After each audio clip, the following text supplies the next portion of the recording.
Frank Larkin, you're one of our key speakers at the Ability to Access event organised by Bluebird Care in Navan this evening. The key theme of your address was quite shocking: disability hate crime. I think everybody in the audience kind of went, what?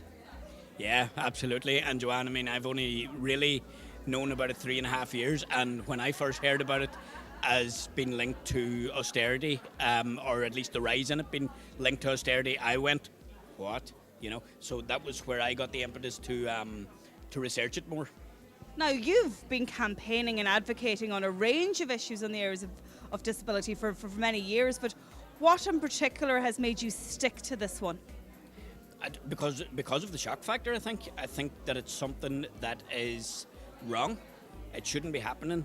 And I think that what's important is that people with disabilities are educated, because oftentimes people with disabilities don't actually realise when something happens against them, which is, a crime.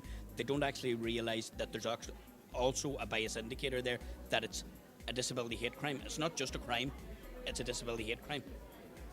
It seems to me that there's a lot of education needed. As you said, you've been around Europe, you're going to Vienna next week. What are the decision makers doing? What's their opinion on it? Well, to be honest with you, Joanne, I don't know what their opinion on it is, but as far as I can see, they're sitting on their hands, because, as I have said in my talk tonight, and I have told the legislators themselves, and I've asked them to change it, the piece of legislation that could very easily be changed is the 1989 Incitement to Hatred Act. Is there any conventions under the UN? The UN Convention on the Rights of People with Disabilities, Ireland have signed up to it, but they haven't ratified it. They're one of only a couple of countries at this stage that haven't ratified it. And that's something that also needs to happen very, very quickly. Is it an issue that's high on the political agenda, in your opinion? They say it is, and they say that there are legal reasons why it's not happening, that there's legal things that need to happen before that can happen. But the reality is there is no legislative barrier to them immediately ratifying it, and the legal stuff can happen afterwards.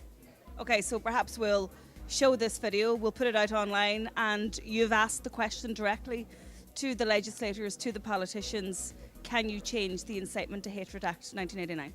Not even can you, will you? Please do it. Do it immediately. It's important, because I'm going to go back to what I said earlier. There are no even statistics, and that is shocking in this country. Frank Larkin, thanks very much for joining us this evening, and best of luck with your continued campaign. Thank you.